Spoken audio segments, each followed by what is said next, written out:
My dear brothers and sisters, why do we have devotions or devotion to saints?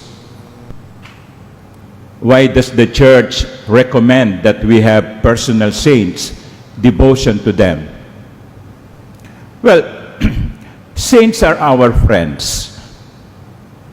They are our intercessors, and they have something to teach us. If we take the case of Saint Luke, there are so many things that we can say about Saint Luke. She was the gospel writer. She was also, according to tradition, a physician and an artist. It is believed that the icon of the Theotokos, the Mother of God, Mary carrying the baby Jesus, was painted by Saint Luke. But from the first reading, there is something that we can learn from Saint Luke, and that is, from the first part, Saint Paul had been complaining, Demas, enamored of the present world, deserted me and went to Thessalonica, Crescens to Galatia, and Titus to Dalmatia. Luke is the only one with me. In other words, Luke did not abandon Paul. He was a true friend to Paul. He was a companion to Paul. In the Old Testament, we will find there, it is being said, if you find a true friend, you have found a true treasure. That is why, if you have found a friend, give thanks to the Lord. If you have found what you consider your best friend, give thanks to the Lord, because that is a gift. And be a good friend to him as well, or to her as well. And that is one of the teachings of the saints, especially in the case of Saint Luke. He's teaching us to be faithful. He's teaching us to be faithful to one's friend, and if we consider Jesus our friend, who considers us our friend, let us be faithful to Jesus. Let us not abandon Jesus, because He will never abandon us. Some people go to Mass because they have something to receive or they have something to ask for, and they forget God when they are no longer in need. Naaalaala ka lang kapag may kailangan sa iyo. Kaya nga nakakatakot yung mga nangungumuste. Mars, kumusta ka na? Kasi ang kasunod nun pwede bang makautang? They remember you only when they need you. A true friend will always be with you no matter what the situation is.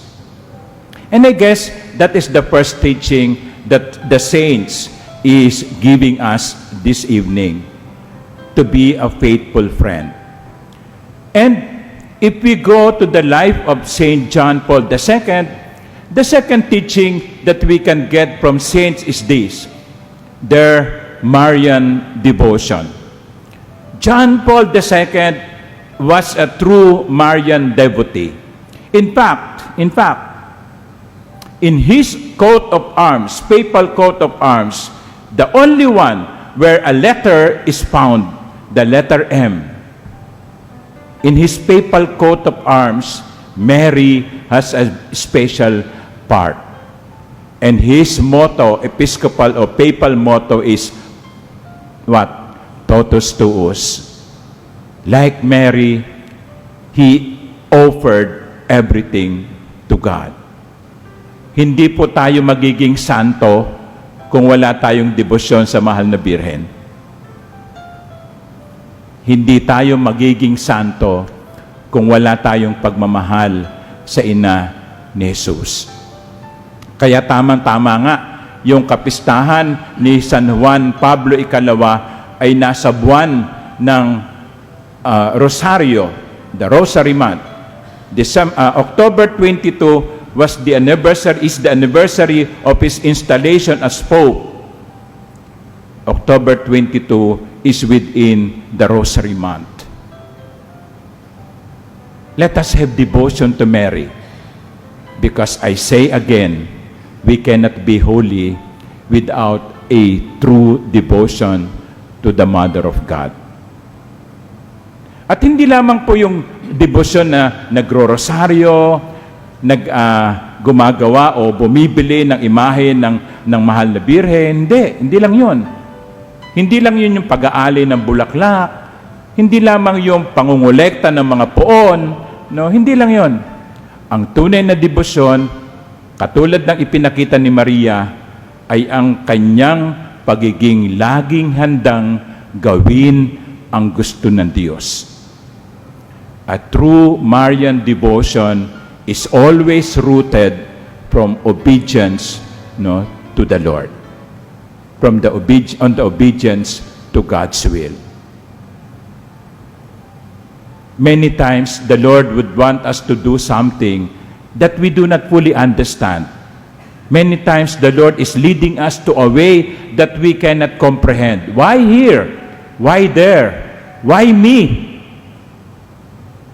But like Mary, we should always be able to say, "Behold, the handmaid, the servant of the Lord. Let it be done to me according to your word." That is the second teaching of the saints. Marian devotion that is rooted in obedience to God's will. Finally, though there are so many, the final teaching of the saints is this: going to the periphery. Do you know how many international pilgrimages St. John Paul II had? International travel, 104. He traveled 104 times. He did not stay only in Rome. He did not travel only in Italy. He went out of Italy. In fact, here in the Philippines, he came twice, in 1981 and in 1995. And for those who were alive in 1981, do you remember where John Paul II went? He went to Baguio. He went to Zamboanga. He went to Haro, Iloilo. Of course, he was in Manila for some days. He traveled almost throughout the Philippines because he wanted to reach out to those who are marginalized. Marami po sa inyo dito ang merong cellphone at marami sa mga cellphone ang may camera. How do you take pictures? Yung mga group picture. Hindi ba? Siguro mamaya may mga magpapakuha ng picture, no? Okay, tatayo ang mga kukunan. Ang kumukuha, nakatayo din. Okay, group picture. Sige, ngiti.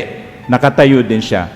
I wonder how many pictures are being taken from the viewpoint of the bottom. Yung nakaluhod yung kumukuha. Kasi para naman boring, lagi na lang ganyan ang picture natin. Bakit hindi na lang ibang anggulo? Medyo kuha mula ibaba. O kaya kuha mula itaas. But for you to be able to do that, you have to kneel down.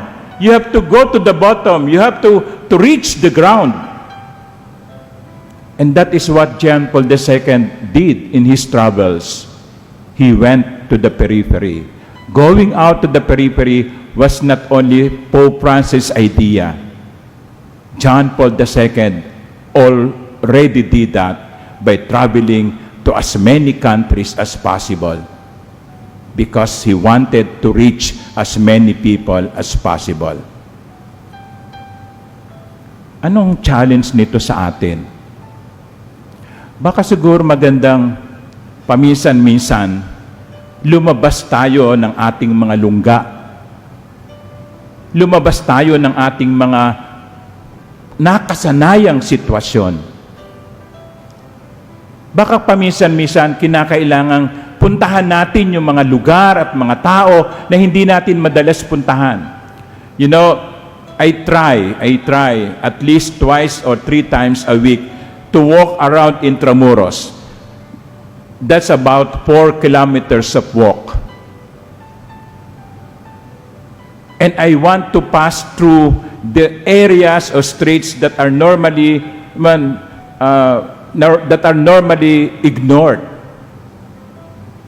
So exercise yun sa akin, not only physically, but even spiritually, because there is a danger for me to limit my life to the confines of the Manila Cathedral. Just like you. There is always the temptation to be confined with our own chamber, forgetting that there are people outside of our world, existing, living. And the invitation is to reach out to them. Madalas natin kasi pinupuntahan yung mga nakasanayan natin. Madalas nating nakakasama o gustong samahan ay yung mga taong nakasanayan nating samahan. Madalas nating ginagawa yung mga bagay na nakaugalian. Katunayan, maging sa upuan, sa chapel, may kanya-kanya kayong paborito na upuan. Maybe the invitation is do it differently. Reach out to people whom you do not normally receive or meet. Go to places that you normally do not reach out. That is the holiness of John Paul II.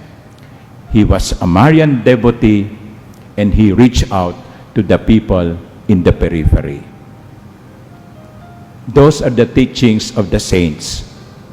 Hopefully, our devotion to the saints, our devotion to John Paul II will also lead us to a deeper, friendly relationship with God, to a deeper devotion to the Mother of God, and to a more intimate and open relationship with God's children. Amen.